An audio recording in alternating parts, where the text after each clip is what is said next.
Hey, party people. Question of the day is, do I need to go to fashion school to have a successful career in fashion? If you want to know more about the specifics of a fashion school curriculum, like what classes you actually take in fashion school, go watch that video. I'll drop a link in the description box. So yeah, school is expensive, school is hard, can't I get started on my dreams right away, Zoe? Do I need to spend all that time and money on school? Can I learn all this crap on my own? Zoe, can't you just teach me everything I need to know? I promise you the answer to that last question is no. The real answer is it really depends on your goals. Let me throw out a couple of disclaimers first. Number one, I come from a design background. My degree is in fashion design. I studied design specifically. My industry experience has been in fashion design. Even when I was teaching in universities, I taught either classes that were oriented for design majors or kind of foundation freshman courses like color theory and intro to fashion.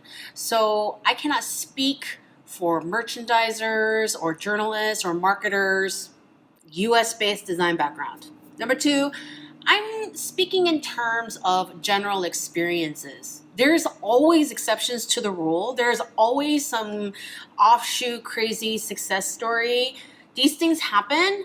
I'm not discounting them, but for the purposes of our conversation today, I'm speaking of kind of general, average of experiences that I've witnessed. Number three, I'm never going to tell you what to do with your life, okay?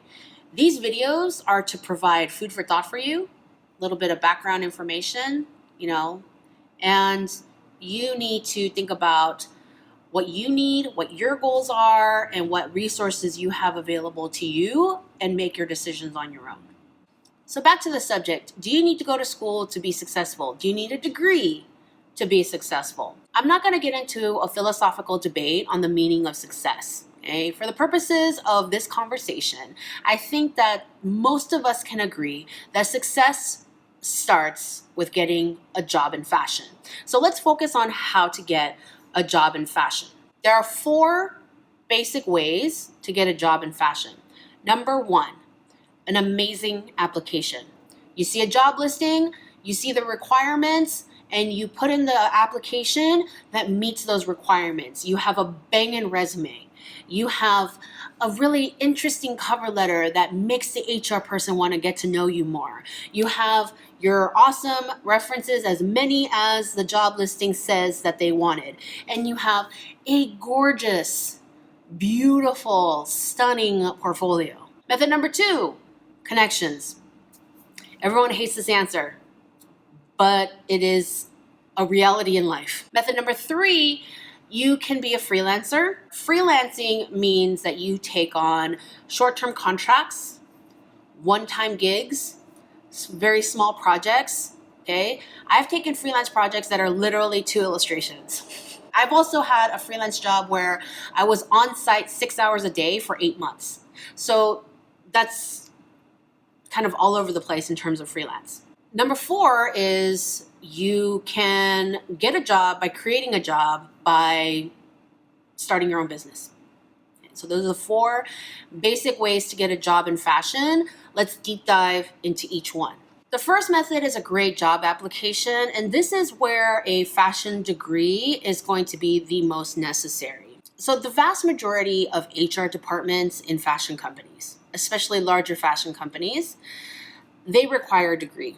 And it'll say on the job listing, you need to have a BFA. Some companies are so big that they have a system, an automated, computerized something. I don't exactly know the mechanics of it, but they have a system where they will scan everyone's resume coming through.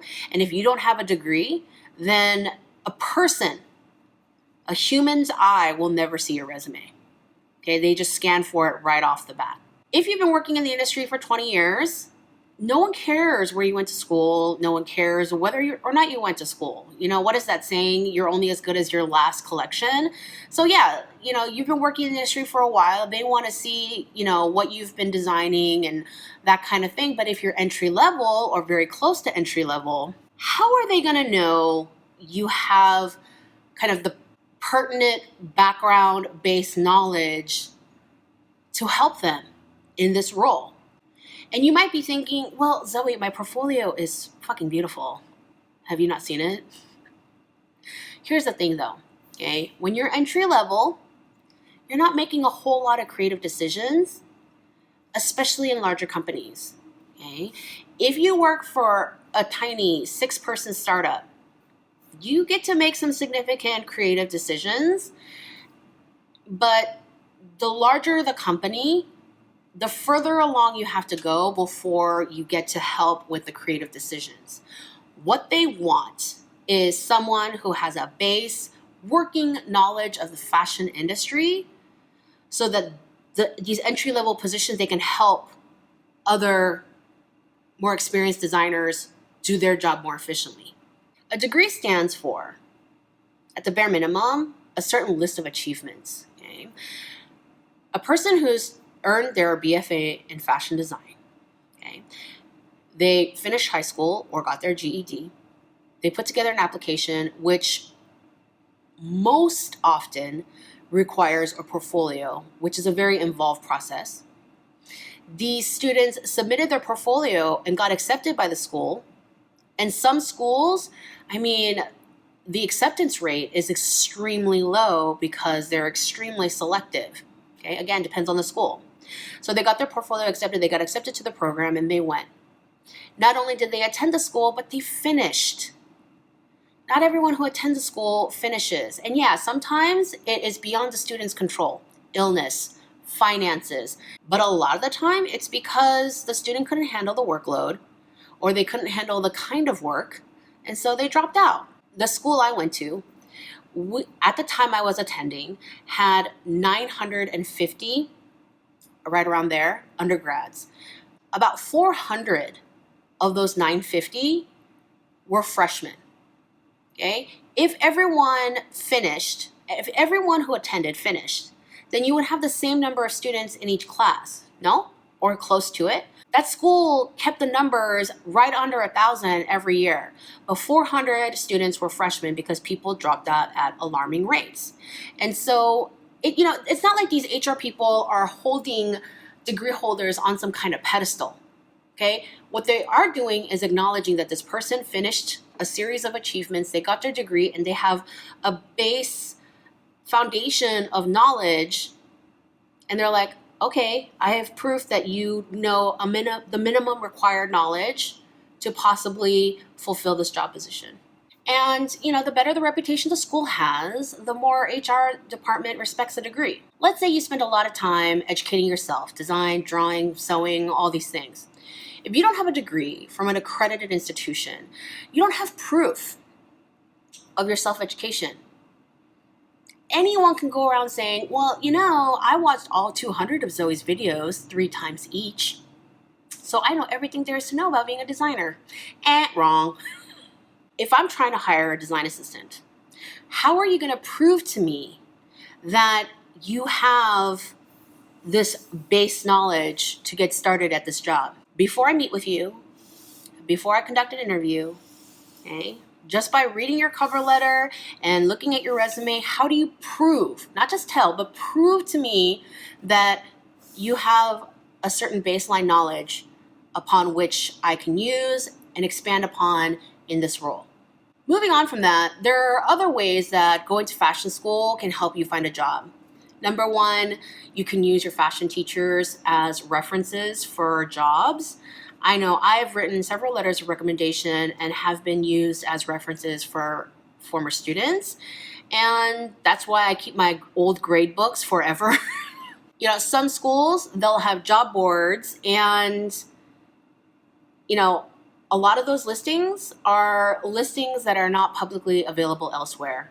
I know that there are certain companies that have good relationships with specific schools, or there are schools that they consider, top tier schools that they want to hire from. And they will try to hire from these schools before they start announcing them to other schools or in public forums. Or even if it's not that, if you're trying to hire someone entry level, a lot of time companies will be like, oh, our local university, we can post a job listing there. Not every school has a job board like this, so this should be part of, when you're looking for the right school for you, when you're shopping for a school, you should look into that, like what kind of career resources they have at the school. There are other ways, like, for example, companies will visit fashion design programs to recruit from the school directly. Of course, all of this is contingent on what school you attend and how hard you work to take advantage of the opportunities made available at your school. I know at this point it sounds like I'm singing school's praises, but I'm simply listing the advantages of a formal education for your future. I mean, there has to be a lot of advantages for how much it costs, right? But yeah, school is hard work. It's a lot of work. I just talked about the alarming dropout rate because school is hard. Teachers are demanding, and tuition and materials are so expensive. I mean, I don't even want to think about how much money I spent senior year alone on materials, and to adjust for inflation, oh, that got depressing real quick. In my interview with the designers over at Taylor and Sage, I asked them what they felt was the most important thing that they learned at school. And they each answered before they heard what the other person said. And they both said the same thing in terms of, yes, they learned work ethic and time management.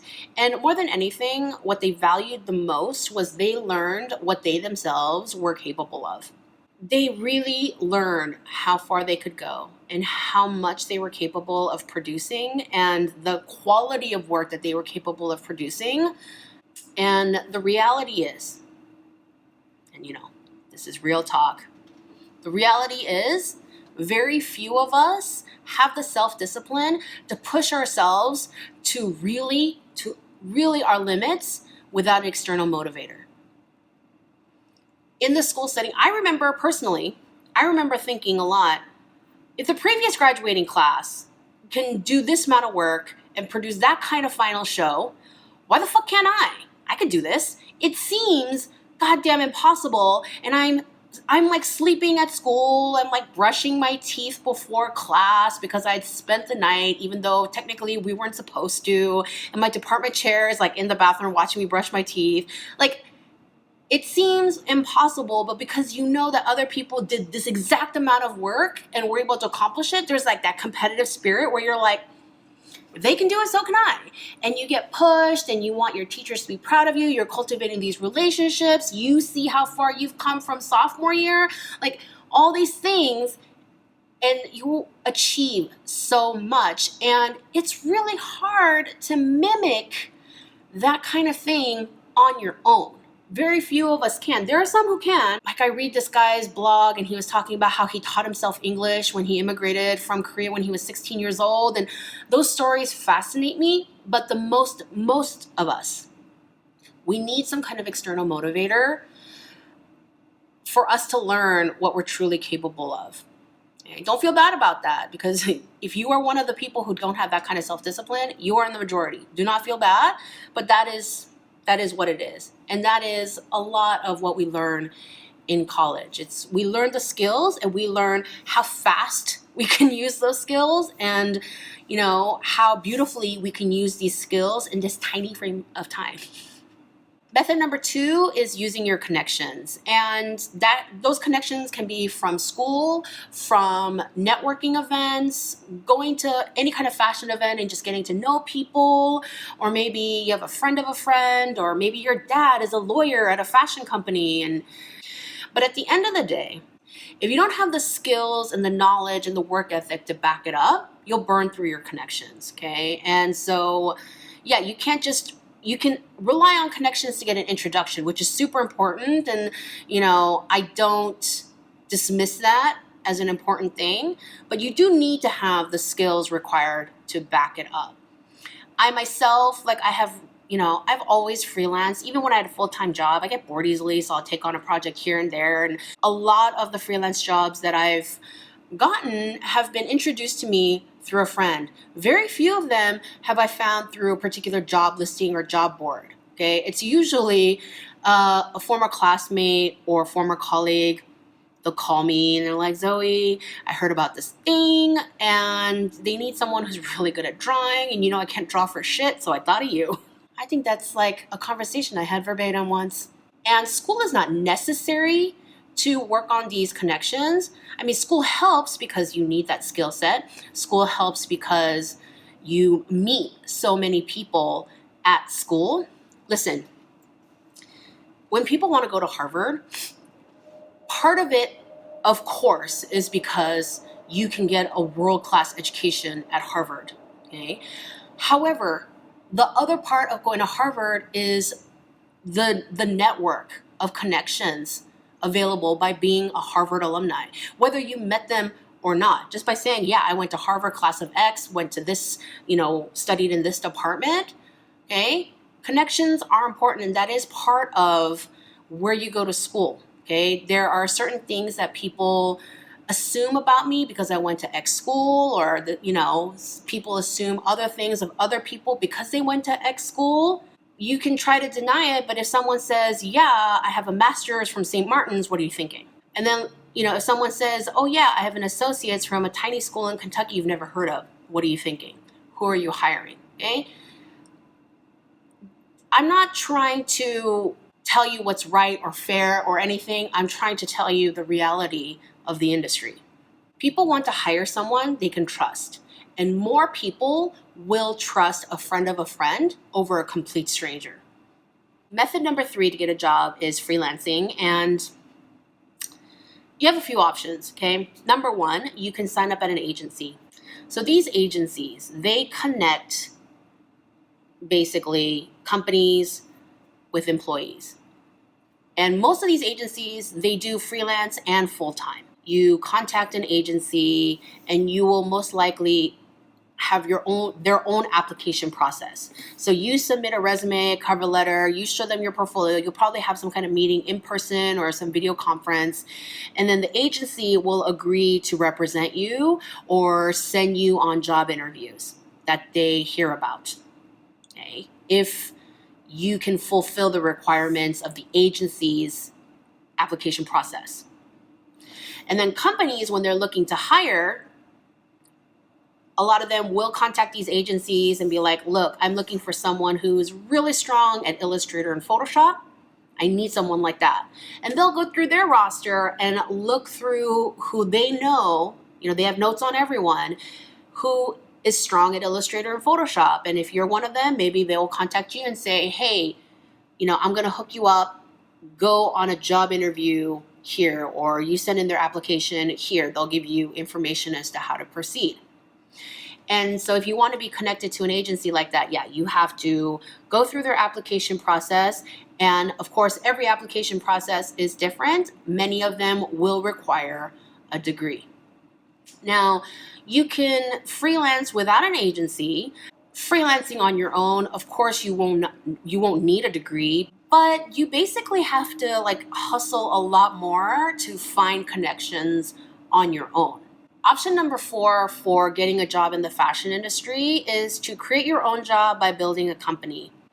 This is a little weird because it's like, I don't have the money to go to school, or I don't want to study for that many years. I want to get started in the industry right away. But it's like, if you start your own company, that will also require a ton of money and a ton of background work before you can start selling it. So, whatever it is you want to do, not everyone is cut out for school. Like some people, they embrace the hard work, but they don't like school. They'd rather be out there building things. Entrepreneurship is more their style. So you do you, right?